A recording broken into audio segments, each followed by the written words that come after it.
Hello and welcome to B&E Presents the Trend. This is episode 15 titled, How Can I Own My Own NP Practice? I am Alviana Brewster, the founder and CEO of Black Nurse Entrepreneurs, also known to you as B&E. We are the premier networking organization for Black nurses who are interested in launching, building, and growing their entrepreneur endeavors. In this episode today, we have a dynamic special guest with us.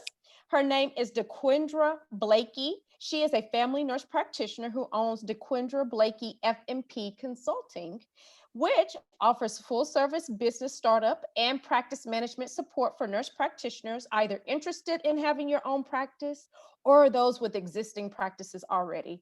Dequindra comes with over 12 years of experience in providing solutions for entrepreneurs, businesses, and academia. So without further ado, I do present to you my friend, colleague, and all of that, Miss Dequindra Blakey. How are you today, Miss Dequindra? I'm well, Aviana. Good afternoon. How are you? Doing well. We've had a day, but we're going to make this work today. The information that Dequindra provides us is very, very good. So I want to make sure that everybody is tuning in and listening to what she has to say. So one of the most popular questions that I hear amongst nurse practitioners is, I'm an NP, but I want to kind of do my own thing. So that's why I tapped into Ms. Dequindra and her knowledge, because she's been doing this for years and she can be able to provide those resources and that knowledge and expertise to help you to be able to do this efficiently and independently like you want to. But I think she had some really good tips for you today. So I'm going to let her kind of take over and just run with it. First of all, tell us a little bit about yourself. All right. My name is Dequindra Blakey. I am a family nurse practitioner. I have been a registered nurse since 1995. Yes, everybody, I started when I was 10. I started very young. So I have a lot of management and administrative background. I've been an FNP since 2016, and I have been doing practice startup consulting for physicians for 12 years. I've been doing it for nurse practitioners for the last 2 years. So that's kind of me in a nutshell, a quick little overview. I like to be able to talk to nurse practitioners about some options that we have. I don't think that we should be feeling like we are only able to have whatever freedom or revenue that we can generate from our employers. We are trained to be independent practitioners, so we need to find ways to be able to do that. And nurses, I believe that we're always nurses first, no matter what role we're functioning in at the time. So as nurses, we're always resourceful, so we can always find a way to do whatever it is that we want to do. And one of the things that we want to do is to be able to provide great service to our clients, customers, patients, whatever name you want to attach to them. And sometimes it's kind of difficult to do that when we have an employment setting, because we are revenue generators. So the goal is a lot of times for our employers to get as many people in and out as they can, because that's how they see themselves generating revenue. So we kind of feel like we're working on an assembly line instead of working with actual patients or clients and helping them to get better or to stay well. Yes, indeed. So, I think kind of like what you're saying, uh, we have this desire to be able to help our patients, but not have to be so much up under somebody. So what you provide is the ability for nurses to do it a little bit more autonomously or independently. Share with us exactly what your FNP consulting firm specializes in. Okay, so we specialize in helping nurse practitioners to be able to start their own practices, primary care practice specifically. even though I do have a primary care practice, I do have some cash-based products and services also.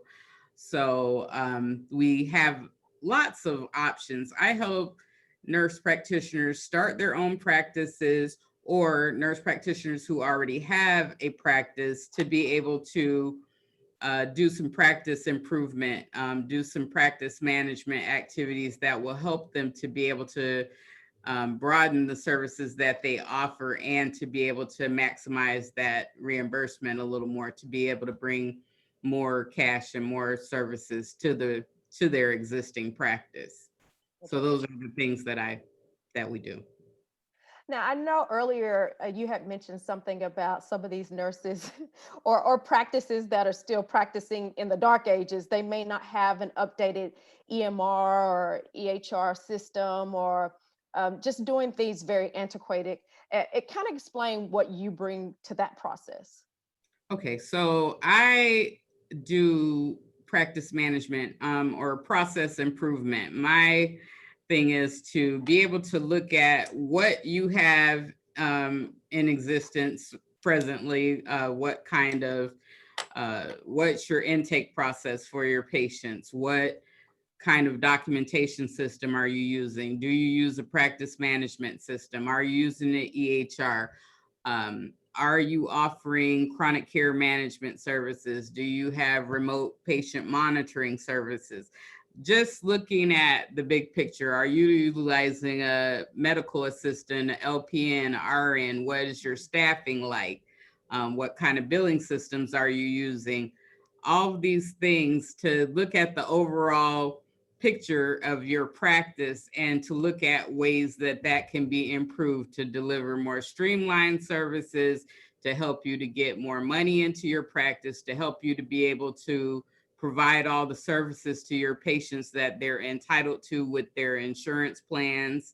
A lot of times there's a lot of money and a lot of services left on the table because the practitioner is not aware that someone's health insurance plan will pay for these services. For instance, I would say maybe 90% of my patients are overweight. Well, if your patient has a Medicare plan and their BMI is over 30, they may be eligible for Medicare to pay for up to 21 visits for obesity counseling. Interesting. But there are, there are qualifications to that. So there's things that you have to do in order to be able to get that money. That can be done independently, or it could be done as in addition to a regular visit that they already have scheduled. So that in itself is, several $100s per Medicare patient that could be being left on the table. Gotcha. So I have, I have courses and workbooks and things of that nature that are available to help you to know what some of those things are, so that you can provide those services to your clients and that you can get that money. Those are Gotcha. some of the things that I do. Okay. So right now, obviously, we are in a very interesting season, the COVID season.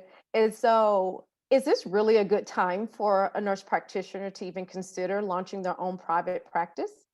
It can be an excellent time because right now with COVID, the insurance payers are encouraging a lot of virtual visits. So telehealth is being reimbursed at virtually the same pay rate as someone physically coming into your office. Wow. So if you have the ability to get your clientele to utilize it, which is becoming, during the pandemic has been easier than ever because a lot of people they're kind of afraid to come in to an office. So they're kind of more open to using the virtual platform. Mhm. It can be an excellent time because you can utilize the telehealth, and you can cut back on some of the overhead costs, because there are ways that you could actually start the entire practice without having the overhead cost of utilities or lease or things of that nature, which are a big part of what you're paying to run the practice. You could actually eliminate that whole piece almost. Mm. You So bring it up could, a it good could be thing. a good time. It Yeah. could definitely be a good time to do that. Okay. So, how about this? What are the top three things that you would say a person needs to consider if they are wanting to open up their private practice? Okay, so one thing that I think a person needs to consider is that you have got to be passionate about what you want to do. And I say that, Alviana, because right now, being an entrepreneur, it's popular, it's sexy, it's easy to feel like you want to jump on the I want to be an entrepreneur bandwagon, but you got to know that it's not easy. It's a lot of work. It So is. you got to be passionate about it, because if you're not, when you start hitting some of these roadblocks and having some of these failures that are inevitable, they're going to happen. If you're not passionate about it, you're going to give up, cave in, and quit.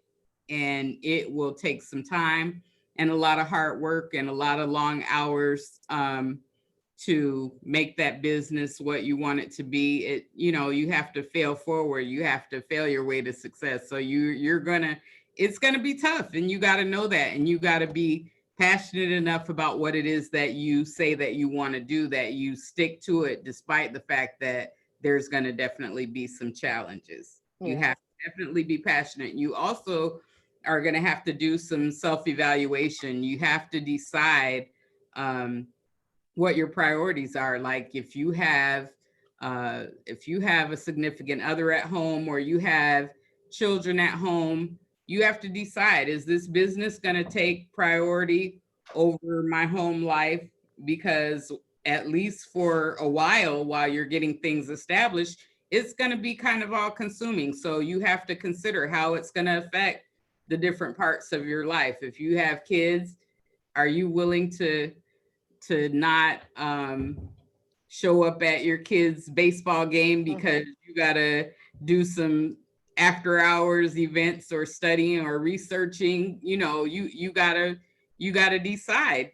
You No matter what you do, there's only 24 hours within a day, so you have to decide what's the most important thing for you. And if you decide that you're willing to make that sacrifice, and that entrepreneurship or starting a primary care practice is still for you, then by all means, I say go for it. But I try to caution people about these things up front, because you don't want to not take these things into consideration and have made the sacrifices required, and then kind of get into, you know, uh, really kind of get into the process, and then think, oh my God, I didn't really Yeah. realize that it was going to take all this, and this is not what I want.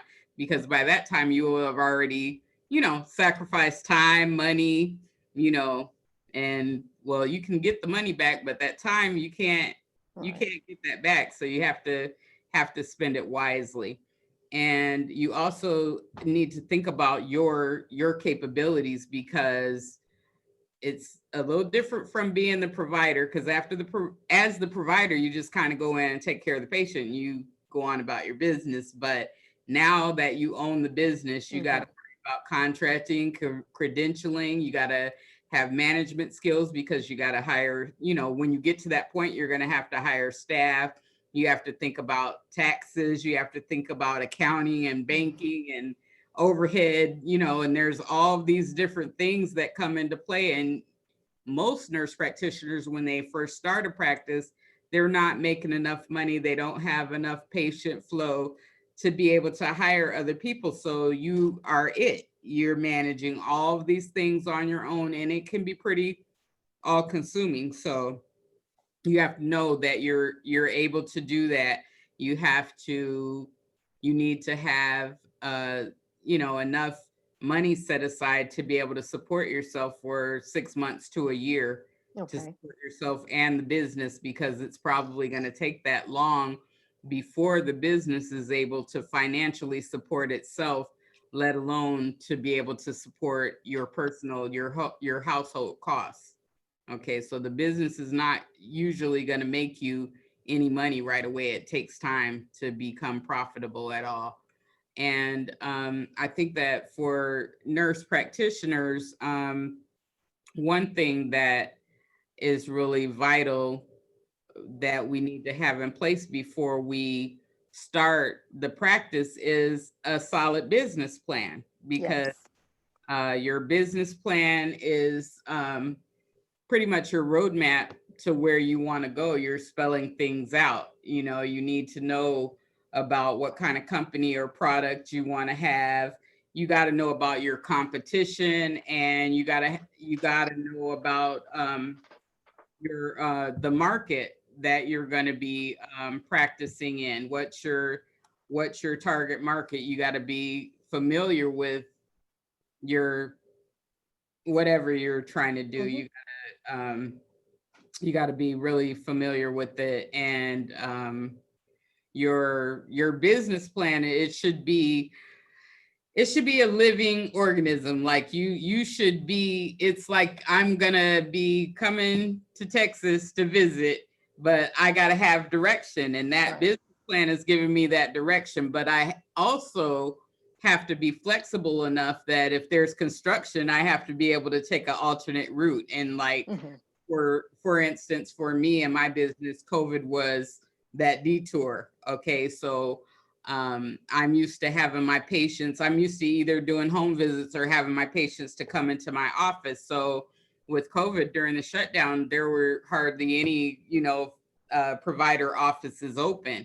So what do? I had already had telehealth, the structure in place, but I had it in place for like a whole year, but hardly anyone used it because I practice in a low income urban environment. And so my patients didn't want to have anything to do with that. I have some that didn't have the technical skills to use it. And I have a lot of people that just, I want my provider to talk to me. I want them to touch me. I don't want to have anything to do with all this video stuff. So they weren't buying it.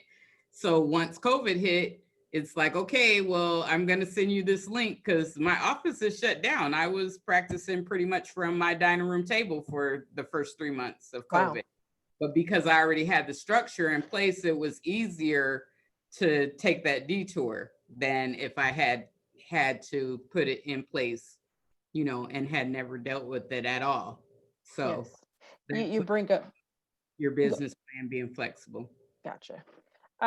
Yeah, you bring up an excellent point. And I want people who listen and tune into this to make sure that they're creating an environment in their business where it's flexible should they need to make that pivot and adjustment and change, that they can do so effortlessly. Because i- if COVID hasn't taught us anything else, we're going to have to pivot sometimes. There are going to be those little roadblocks, and just like you said, I love the analogy that you gave regarding if I'm traveling.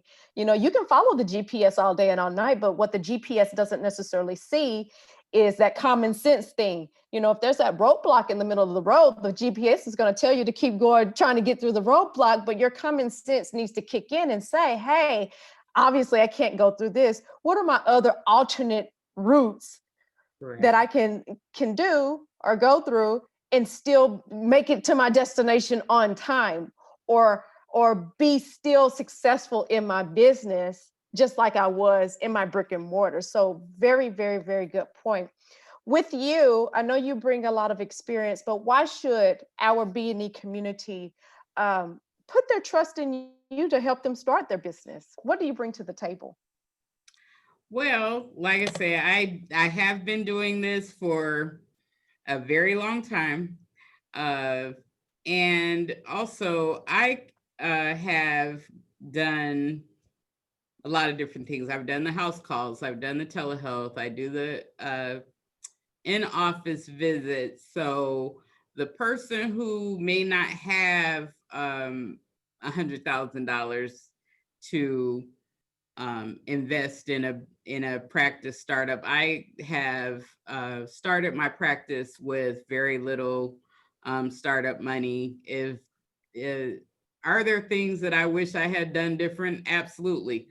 One of the things that I wish I had done different was to really, I have had a nurse practitioner mentor of sorts who had her own practice. However, she was, busy running her practice and furthering her education and things like that. And whenever I did ask her for information, she was always willing to share with me. So that was valuable. But one of the things that I would have done differently would be to have a mentor who had worked through the process, who was available to kind of go over the details with me, because having step-by-step information about how to do some things will save you so much time, money, and frustration on the back end. It is so much more valuable to invest that time up front. And I'm not coming at this from a standpoint where I'm telling you that you need to get in a whole lot of debt to get started or anything like that. There are ways that you could start up without spending a lot of money up front. There are ways that you could start up with, if you still need to be able to work to generate income while you get another aspect of business going. There's ways to be able to do that. And I've kind of done most of them. So I could actually, teach you how to do that. So I think that is, those are some of the things that would be valuable. There are not a whole lot of people out there teaching nurse practitioners about how to start their businesses, but I think that we all kind of, the people that are out there are kind of approaching it from different angles, from different points of view. So I think that I am able to approach it from several different vantage points. Right.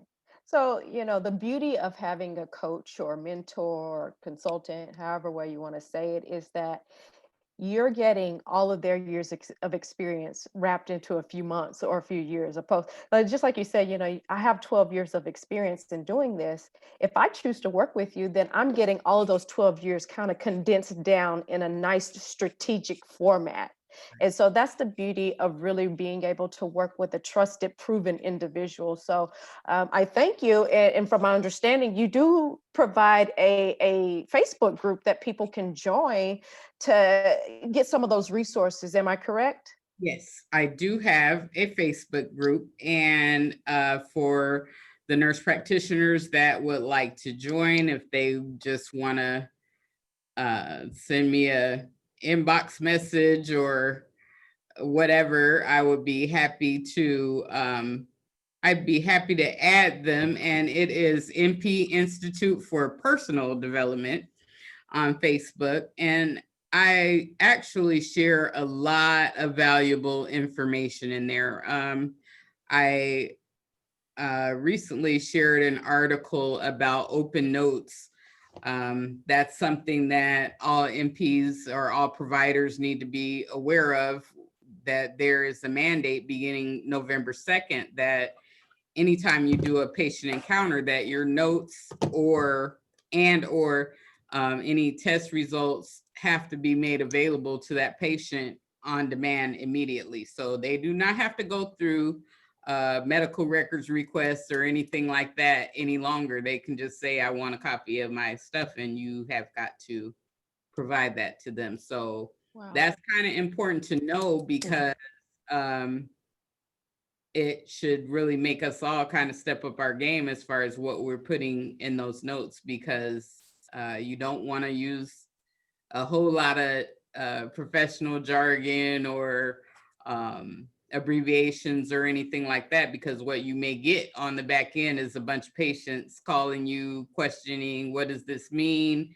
Make sure that you're discussing and getting agreement about the treatment plan from your patient, so that you don't have a bunch of issues on the back end. Because if you're saying things in there that you haven't discussed with them, it may be a problem for you later. Wow. Okay. So that's an excellent, excellent, excellent point. What about states who do not provide or allow nurse practitioners to have full authority? Can that nurse practitioner still be able to practice a little bit more independently?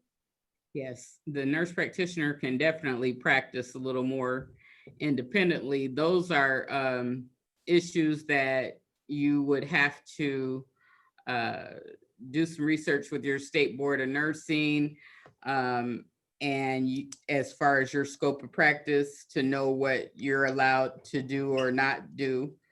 And you also would need to get a healthcare law attorney so that you make sure that you're not breaking any laws when you establish your practice. But there are definitely ways to get around it. And I think that as nurse practitioners, we kind of think that full practice authority is going to be some type of golden ticket to just open doors. If I'm in a full practice authority state, I can just set up shop and I won't have any problems. And that is not necessarily the truth. In some cases, let me just say that for nurse practitioners, being totally independent, whether it's full practice authority or not, is kind of a hostile environment. Some of the insurance companies don't really want to deal with you. Even in full practice authority states, they may tell you that you have to have an agreement with the physician. Some of your hospitals or specialists, some of your physicians may not want to deal with you. So if you write an order, you send a patient, say I send the patient to the cardiologist for a referral and there's not a physician name on the prescription for the referral, they may send them back and say, you don't have the authority to do that. I want to know who the physician is. And they may not do the test. So what I say all that to emphasize the importance of networking. Whether you're in a full practice authority state or not, you need to be a part of a network. You need to be plugged in with physicians. You need to be plugged in with other nurse practitioners. As a matter of fact, this is a great time. Medicare is doing several demonstration projects for, there's different payment models that are similar to accountable care organizations where you're getting together with other practitioners. It may be me as a primary care, a family practice nurse practitioner who teams up with the psychiatric mental health nurse practitioner and acute care nurse practitioner, and we decide we're going to set up one of these organizations with the physician. And so Medicare will have benchmarks that we need to meet as far as value-based care, and we would be able to get bonus structures and a higher reimbursement than the traditional Medicare rates. So there's a lot of different opportunities. You just have to kind of be strategic. What would you say? Obviously, with the Black nurse entrepreneur community, I always preach servant leadership as well as being a change agent. So, specifically from a nurse practitioner standpoint, what do you think the benefits for someone who is practicing more independently? What are the benefits for them, for our community, the Black community? How are they able to give back to our community? And if I remember correctly, you said that you do serve a special demographic where your practice is. So just talk about how we're able to maybe be that change agent or servant leader within our community of color. Okay, so I'm from the hood, Alviana. Yes, So ma'am. my office is right around the corner from where I graduated from high school. Okay. Really? And I am in an area where there are problems with literacy. So there's problems with literacy, so there's problems with health literacy. So because I have my own practice, I am able to spend that extra time with my patients to explain things to them, to teach them I can teach my diabetic patient what's the difference between a protein, a fat, and a carbohydrate, because they feel, in a lot of cases, my people feel comfortable with me. So they, if I try to send somebody to a diabetic education class, they're not necessarily going to go, number one. And even if they do go, they may not, really comprehend everything that's being said, because what's being taught is kind of over their head.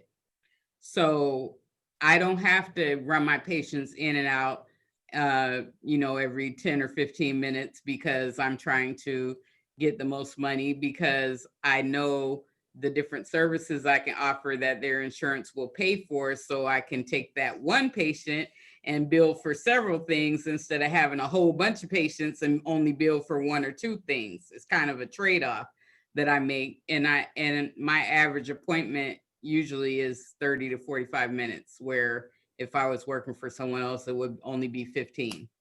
So I can take that extra time if I need to. But I also have patients that are generally pretty sick. They have several chronic illnesses that need to be managed. So at the same time, I can bring them back, twice a month, or see them every month, because they have legitimate issues that need to be worked on. So those are some of the ways that I give back to the community. And I actually do a lot of talking about health is wealth, about diet and exercise type of things, just on platforms like Facebook that, get across to a lot of people. Sometimes it's like, why am I doing this? Because it's not necessarily generating any revenue for me, but we can't always get paid for everything we do. And then, it's really, it's fulfilling for me, because I get people, inboxing me, or people that I know that never say anything on Facebook. So I'm not really knowing that they're seeing this, but they may come to me and say, I really appreciate, some of the things that you share, because I've tried implementing this or that, and it's worked for me. So those are some of the ways that I believe that we're able to give back to our communities, when we wouldn't necessarily be able to have that impact if we were working for someone, because you don't have time. You can only do so much in 10, 15 minutes. Right, right. Absolutely, absolutely. Excellent point. Thank you for sharing that, because me, I'm always preaching generational wealth and generational health. Those two things are very crucial to me, and they're very dear to my heart. And I feel like not business for me is not just about being in business, but what type of impact and legacy am I leaving behind? Am I doing things that are going to help to inspire, motivate, and impact the next generations, or my fellow brothers and sisters?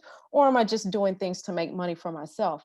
And so I love how you say, because I am working more independently, I am able to bring so and so back into the office for a little bit longer consultation if need be, because I'm not having to answer to somebody above me telling me, hey, the next patient is here. I can spend that time, and these are people that I grew up with, maybe know them from church or from school, and they're going to be more comfortable with me, so I can carry that message of health, and I can relay that to them in a maybe more beneficial or more absorbable manner. So I love, love, love. Thank you. Thank you for sharing that and bringing that up. And I just want to make sure that the nurse practitioners that are listening really catch that gem, because you each individually have something special to offer your community. There are many multiple ways to give back to our communities. And so by being maybe independent, by talking to Dequindra, getting your practice set up appropriately, maybe just that way that you can take your knowledge, take your skill set back into your community, and be able to leave that legacy, or make that impact in your community of color. But in return, to me, it's not only about the Black community. in return, when we're able to lessen some of the disparities, then we're helping to benefit the community of healthcare, period. It's not just about us, although our focus may be on us quite a bit, but our goal is to make sure that our world is a healthier place, period. So again, thank you for sharing that with us.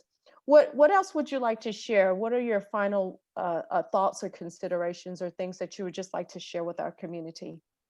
The one last thing that I would really like to share is that although I focus a lot on the practice startup and the practice improvement, I would like the nurse practitioners that are watching this to know that the processes that I share with you, whether it be in the NP Institute group or my group coaching or one-to-one coaching, are not just for nurse practitioner entrepreneurs. We are paid based on our value as nurse practitioners. It does not matter how much your employer tells you that they pay based on a pay scale. They pay based on a pay scale because we allow ourselves to be paid based on a pay scale. I will share with you that I'm working all the time, not full time. I may do some consulting and let someone pay me hourly, 4 hours here, 4 hours there, something like that. However, for like the last 10 years, any employment that I've had, I have not taken what was offered to me. I will look at what the general pay scale is, but whatever the employer is offering, I'm always going to ask for more. And the reason why is because I know that I bring value to their organization. I know that I bring more value than their average nurse practitioner. The reason why is because I have the management skills. I understand the billing. I understand the reimbursement. I understand how they can bring more value and bring more revenue into their practice. And the bottom line with most employers is they're in business to make money. Okay, we are nurses, so we're into this touchy-feely stuff. And a lot of times we don't really think about the money because we don't have to, because we go to work and we get our check every week or every 2 weeks or whatever, right? So we don't have to worry about the money. But if you own a business, you got to worry about the money, because if you don't get any money, you can't keep your door open. That's right. So if you can demonstrate to this employer that you can help them bring more revenue, why wouldn't they give you more money? If I can show you how to, I have physicians that I have helped years ago that have taken what I've shown them and made hundreds of thousands of dollars. I'm not even there anymore, but they make money every year that they were not making before I showed them what I showed them. So I could go say, hey, I need you to give me, this amount of money right now. I don't even work for them no more, but they would do it because they know that a lot of the money that they're bringing into the practice is because of what I showed them. So I'm saying all that to let you know that I can teach you valuable skills, even if you are not an entrepreneur. I can teach you valuable skills that you can use as leverage to negotiate better contracts for yourselves, higher salaries for yourselves, even if you are working for someone else. Good point. Good point. I like that. So I'll definitely be sharing all of this information with my fellow nurse practitioner friends, because a lot of them, I hear that too. I don't really want to have a business or whatever, but how can we maximize your value in your skill sets? Right. Very good. I like that. One last thing, you got a special book out. Would you mind talking about your book? Okay, so my book is called Restoration. It's a nurse practitioner's journey toward entrepreneurship. It is available on Amazon, and it was part of a book project that I did with Michelle Rhodes and a group of nurses. And it basically it gives a little snippet of different experiences that I've had along my journey, and some of the things that impacted me to cause me to think about going into business for myself, and just how some of the skills that I've developed over the years, kind of how they began and how they came about, and different people that have been influential on my journey. It just kind of gives a little overview of Okay. some of those things, but I've been told I should take each chapter, each little area, and expand and make each one of them a book in themselves. So, one of these days when I get some more time in my day, I may actually do that. But for anyone who's considering becoming an entrepreneur, the book may be helpful just to give you some insight, some things to think about, because a lot of times some of the experience that we've had when we um, meet someone who encourages us to uh, expound on our skills, and they support us through that, that may be someone else seeing something in you, some capabilities in you that you may not be seeing in yourself yet. So check it out. You might enjoy it. Sounds good. Sounds good. So, in closing, um, I want you to just tell people how they can get a hold of you on social media. I will also include her website in our podcast notes, and as well as she is listed in our B&E directory. So I will have all of that information, but tell them real quick how they can get a hold of you. Okay, so just to note, my website is available, but just note that it is under construction. So if you Okay. go there and you see some things that don't look quite right, it's being worked on right now. Okay. Okay. I can be reached on Instagram at Dequindra Blakey. That's Dequindra, and it's BLAKEY FNP. And Facebook at Dequindra Quinn Blakey. Okay. Sounds good. Anything else, Miss Blakey? Nope. I just want to, I would like to just encourage the nurse practitioners that are watching this. If you want to go into business for yourself and you feel strongly about it, I encourage you to do so. Don't let, you know, a job market or an employer or the healthcare system at large be a discouragement for you. Look at all the things that you've overcome already. You've taken so many board exams and you passed. No matter what your road was, how hard it's been, you've been successful. You have what it takes to be able to do whatever, pursue whatever your dreams are. So whatever it is you want to do, go for it. Amen. Amen. Fantastic. Well, that is it for us today. Make sure you are following us, Black Nurse Entrepreneurs, across all social media platforms. You're more than welcome to join our private Facebook group, as well as visit our website and download our app. All of this information will be also listed in the biography section of the podcast. So until next time, I want you guys to remember that we are the trend.